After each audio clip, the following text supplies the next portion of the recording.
Hi, my name is Honuk.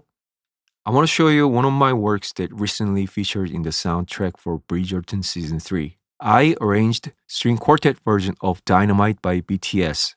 The song was originally produced and released at 2020 by Vitamin String Quartet. I was one of the arrangers commissioned to work for their album called VSQ Performs Hits of 2020.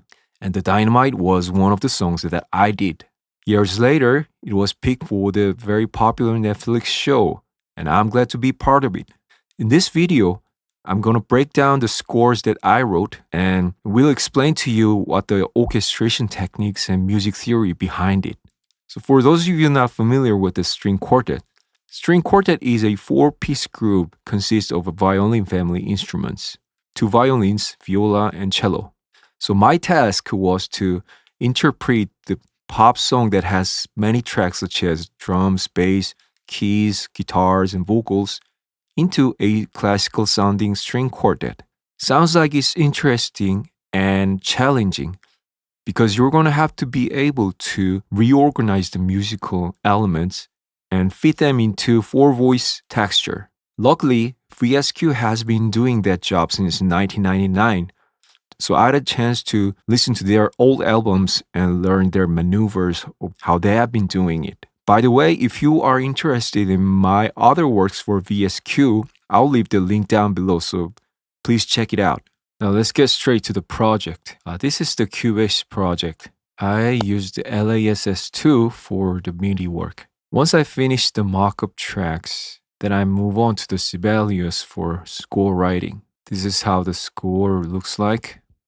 As you can see, I loaded up the first chair patches, each one variable articulation on individual MIDI channels. First violin normal, first violin staccato, first violin tremolo, pizzicato. This is a VST, not a real instrument recorded stem. Once I pass the final version of scores and mock-up stems to the producer, he starts recording in his studio in LA. This is how the intro sounds like.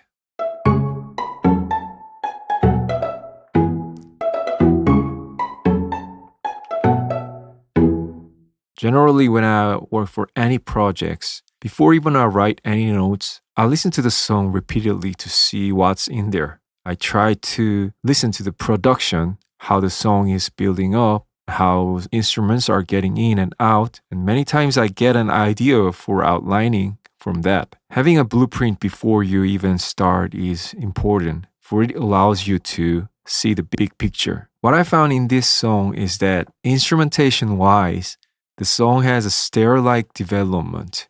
Let me tell you what that means. If you listen to the beginning of each section, you'll notice that there are new instruments adding in every 4 or 8 bars, and the song keeps building up that way till it reaches to the chorus. For example, if you listen to the intro, it's a vocal over synth chord. And when you get to verse, shoes on, get up in the morning, cup of milk, let's rock and roll. You'll hear the kick drum and bass comes in, and the synth chord is low pass filtered. And when you get to the pre-chorus,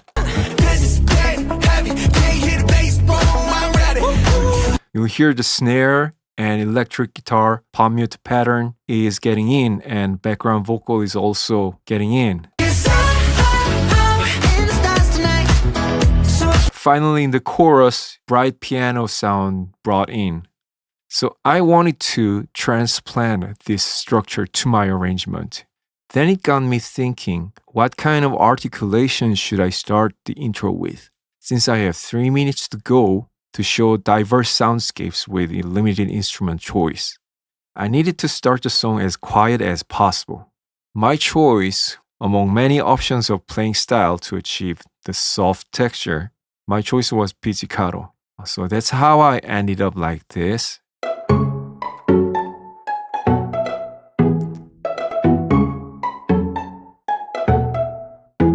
It's a simple 4-part writing, melody on top, and the chord punctuation below, and all pizzicato ensemble. Now let's move on to the verse.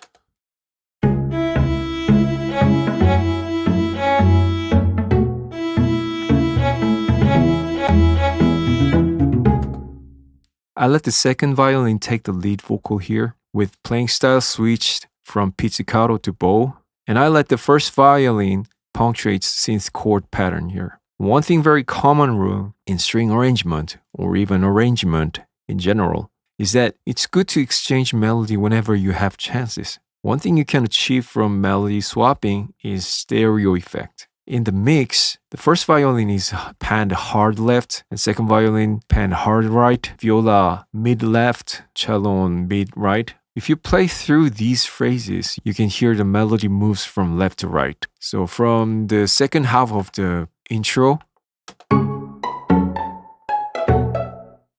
main vocal is on the left. Now on the right. I think this is one of a common tool for making your music sound interesting. The other thing I want to point out here is about how did I treat the kick and bass.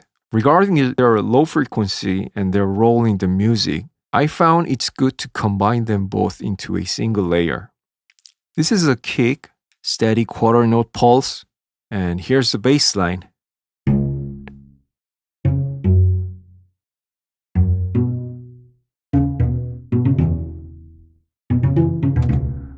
What I'm gonna do is to fill up this space in bass line by replacing these rests with the quarter notes. As a result, I get this single step of bass line. When I play it, you can hear the quarter note pulse within the bass line.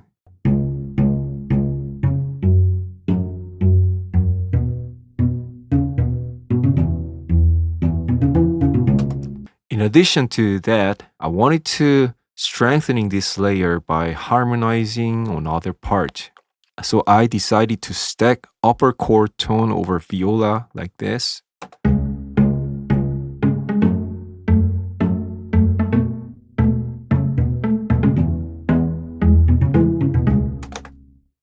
And I noticed that there's something busier going on at the last beat. Shoes on, get up in the morning, cup of milk, that there's this 16th note, sound like a ghost note. And I wanted to keep that in my arrangement. So my trick to mimicking it was to putting an extra 16th on viola. Like this.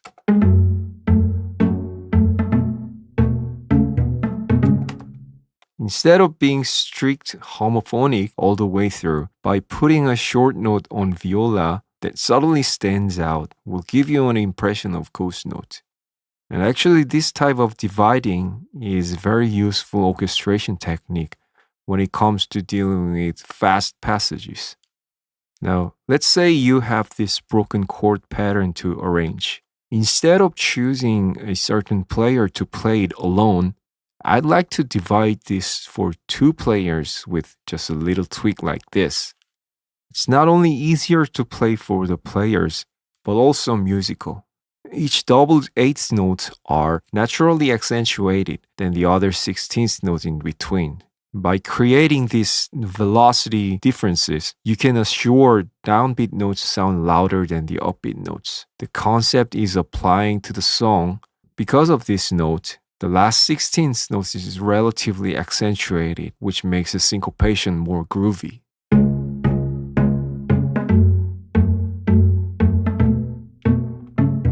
Like this and this. I'll move on to the pre-chorus. Now the first violin takes the main melody here.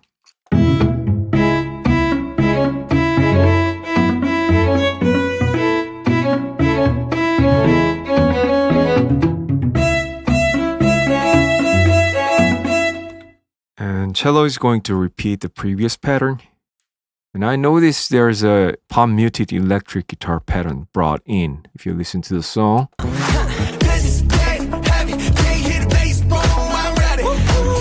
As soon as I hear it, I could easily imagine it would go well with the pizzicato. Thanks to the palm muted sound, so I could write viola without any tweak at all. It goes like this.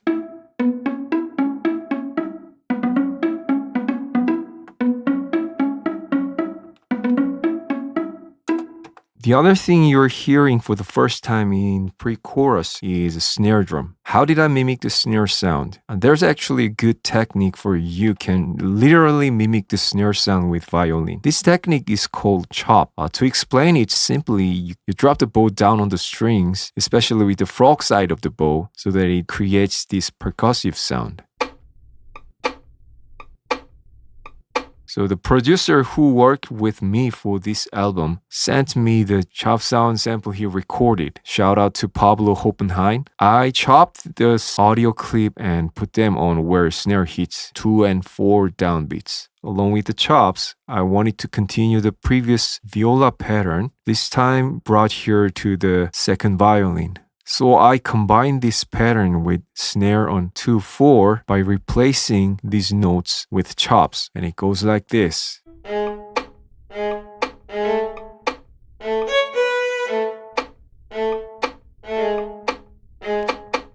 For bar 19, I hear background vocal is doubling the lead vocal octave above. So I wrote the first violin and second violin going together octave doubled. On bar 22, a lot of things happening here. First, these notes are actually rap. So basically, the rap has its pitch, but they're not in tune perfectly to the scale. So I snap them into the closest note on the scale like this. Original. The arrangement. Secondly, I splitted these notes for 3 players. First note for second violin and viola, and the last 2 notes are octave above and octave doubled for first and second violin, like this. The reason behind this splitting was actually more practical purpose. I wanted to allow some space for players to switch playstyle. Remember that string players need some time, even briefly, for switching from pizzicato to bow, or vice versa. Okay, one last thing I want to point out is this tremolo on viola. You may be familiar with this sample name called riser or uplifter. Tremolo with crescendo is a great way of mimicking that uplifting effect. It anticipates what's coming in the following section. In the original song, you hear the swish sound. I wanted to mimic them with viola, tremolo with crescendo. So the reason why I did not tremolo on cello is because I wanted more subtle dynamic control. If you do that on cello, it sounds too heavy. Okay, if I show you how the cello would sound with tremolo, it goes like this. Yeah, quite dramatic, but I think this is better. If you listen to the context, I like this one better.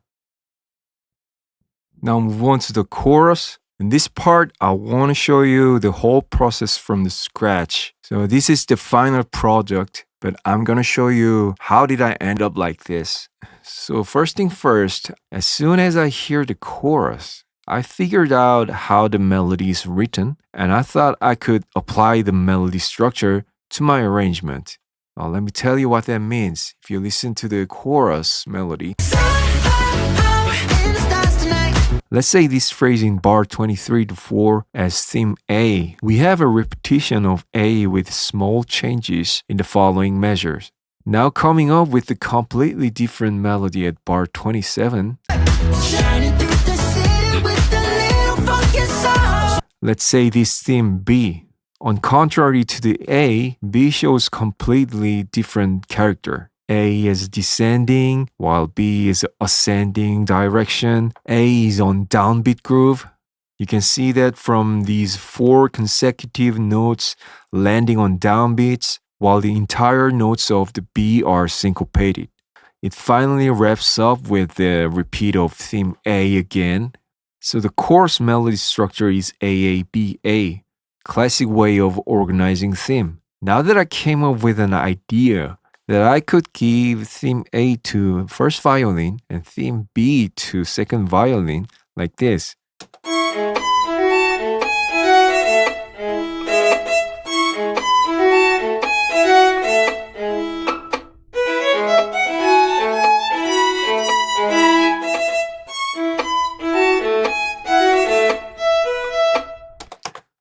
Sounds like a good chorus outlining. I think it's true to the way how the melodies are written. On cello, I decided to transcribe the bass line and give it to cello.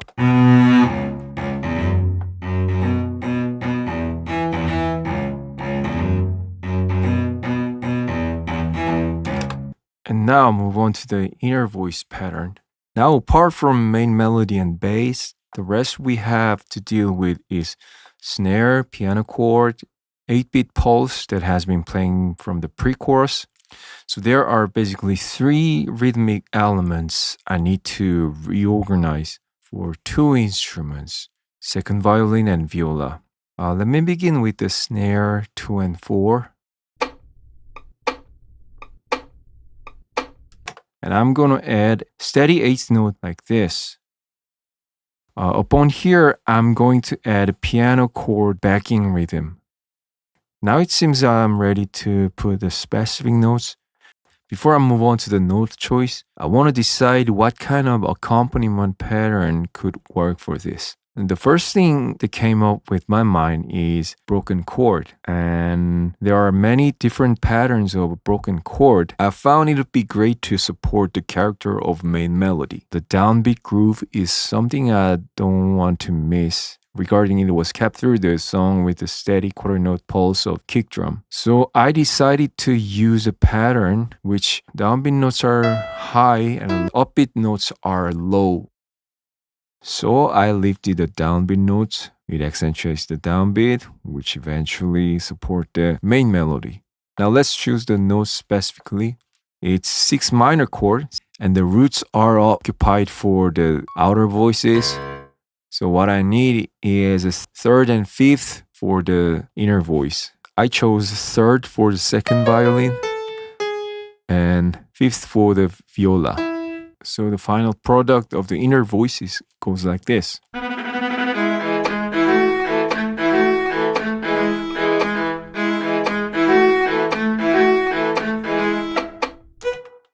Coming up with the bass.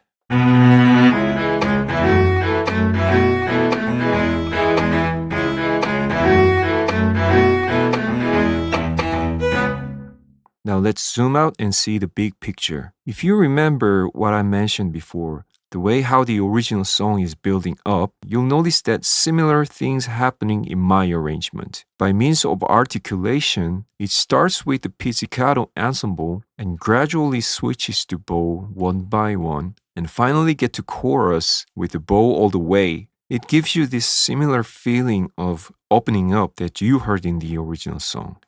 Now on verse 2,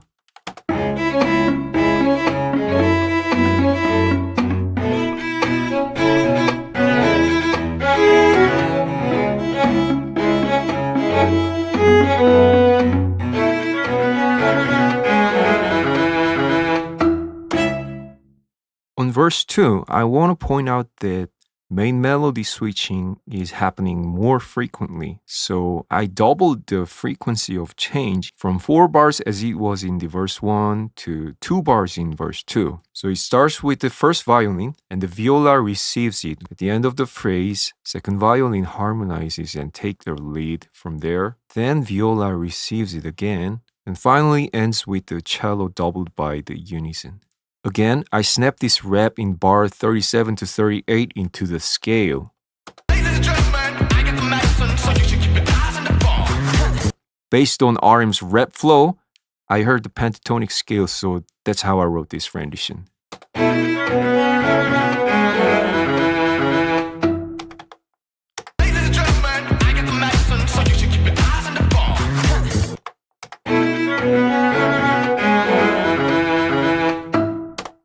You'll notice that there's a quick pizzicato only for the last beat of the bar 38, where this shout ha comes in. In order to stress it, I switched to pizzicato only for this one note.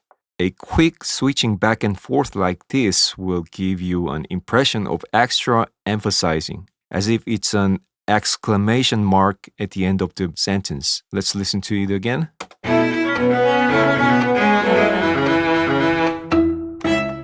Original song.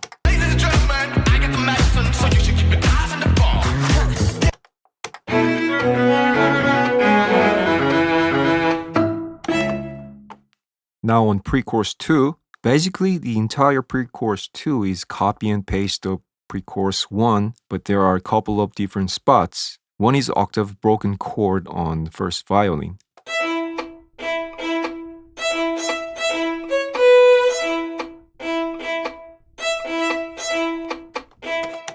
So this came from the electric guitar backing in this part.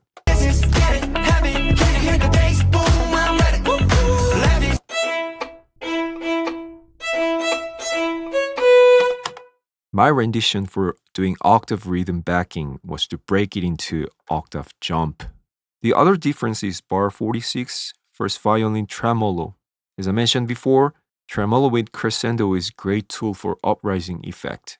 But this time it's strengthened by octave doubled, longer note, and the forte piano expression. The longer you have this kind of expression, the more dynamic control the player has. Whenever players encounter this long note expression, they can push more or less to their taste, which in the end makes the music more expressive. Let's hear how it sounds.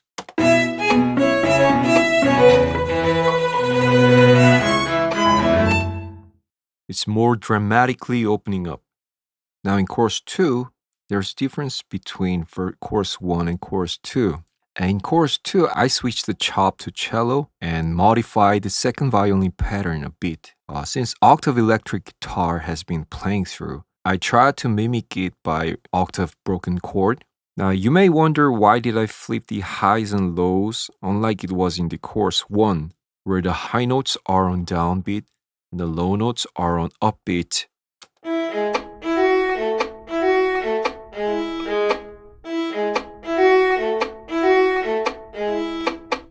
And now it's the other way around.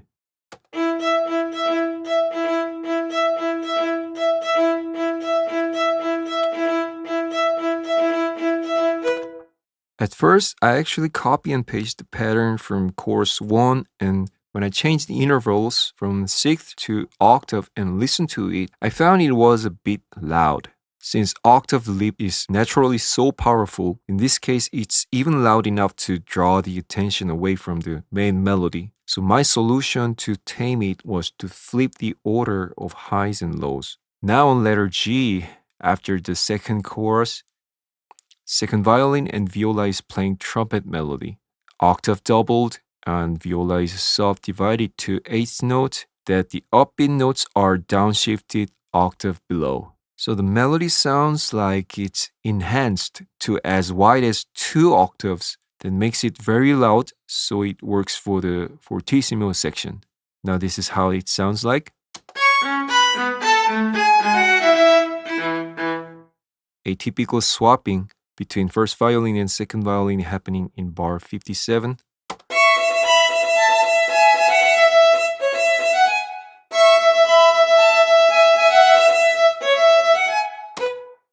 In the context, it sounds like this.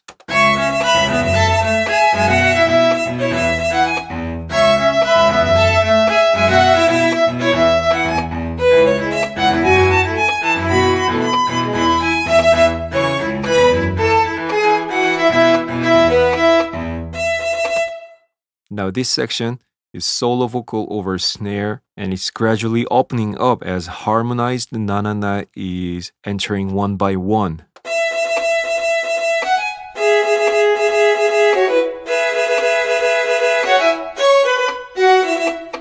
On bar 67, the long tremolo note is imitation of trumpet sound on this particular part of the song.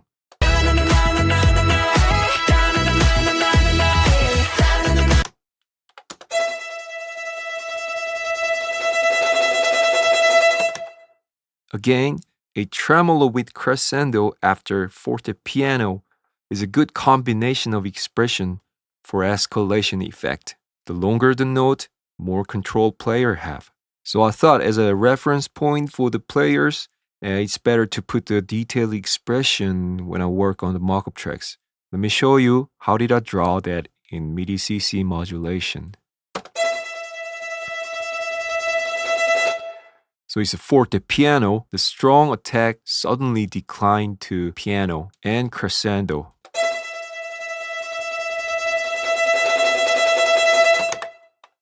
Now we are revisiting the pizzicato ensemble again in letter I. It's merely copy and paste of the intro.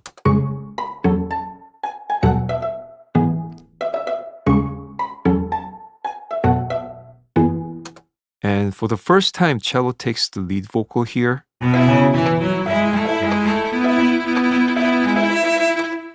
To highlight this melody, I chose to let cello play because intensity of cello in this register is just suitable. Note that the melody actually transposed by 2 octaves below. If it's as high as original or even 1 octave below, that's too hot for me. Now let's give it a try how it sounds like when it was in the original register.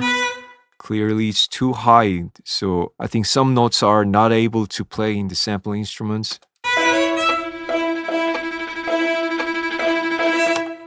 Now octave below.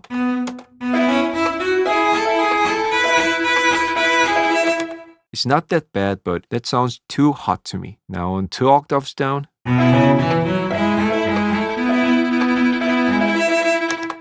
That's how I ended up 2 octaves down like this. To the chorus 3.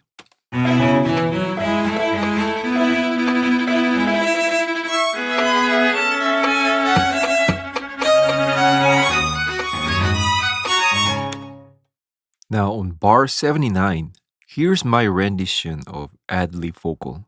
Instead of copy the arpeggio vocal line, E flat, G flat, E flat again, I turned them into a scale run. I think this fast ascending scale run is something you can utilize whenever you need a dramatic effect. Along with the tremolo combined with crescendo, it's a very popular tool for climax. And I thought this was the right spot for it. So in the song, it goes like this. Dynamite.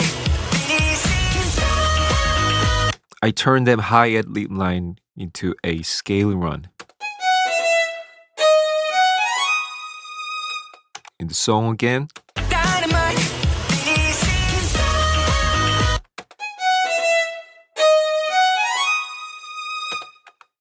I took an extra care for the viola in this section. Both main melody, second violin, and counter melody, first violin, are on above C5 area, which is pretty higher register. I needed to lift the viola register as high as up to C4 area. And also I needed to use 16th note more actively for making fuller backing. So it sounds like this.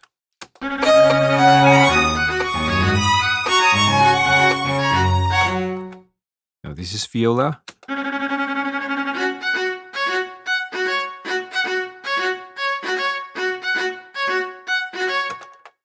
With counter melody and main melody, viola sounds like this.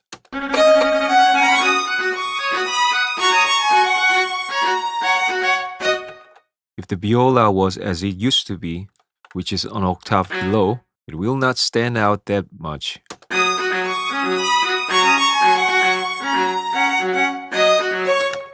Instead of this, octave above,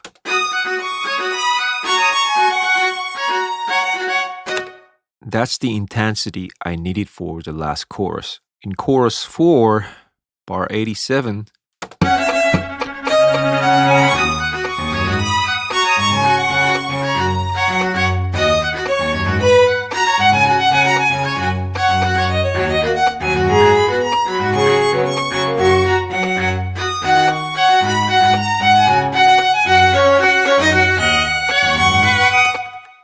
now on bar 87, backing pattern on viola is dropped out, and instead of viola doing the rhythm, it takes the lead vocal. Violins are preoccupied for A, na-na-na part from the bridge, and B, counter melody on higher register.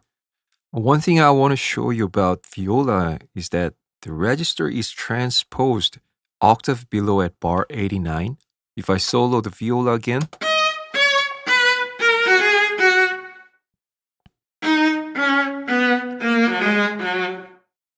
although chorus melody on original song is repeating twice, both at C4 range,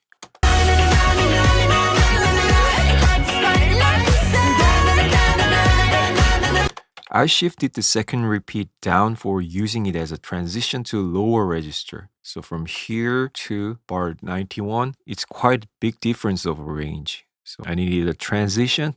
That's why I downshifted the second repeat. Let me play the viola solo again.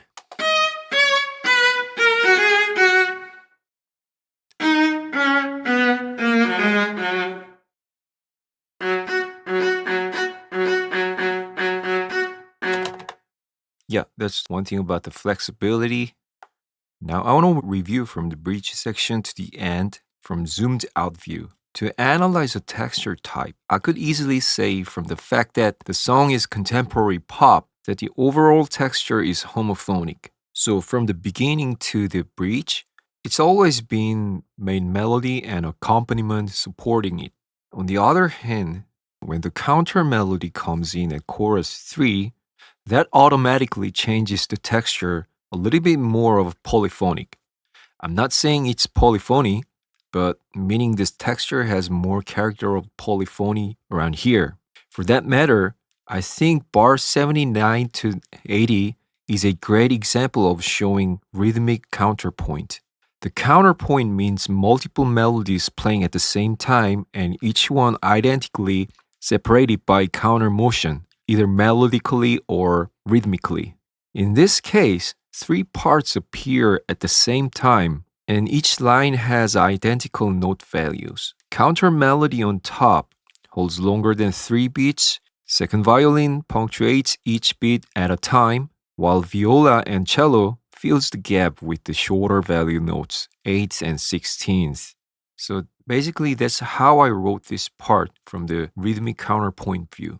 Now, zooming out again, I could say the rhythmic density is increasing over the song structure. It's common to use longer note value at the beginning, and note values are subdividing more and more as song goes by. While quarter notes are dominantly used on intro and verse, it's subdivided to 8 on pre-chorus, 8th and 16th combination on chorus, and finally in the last chorus, 16ths are dominantly using note value.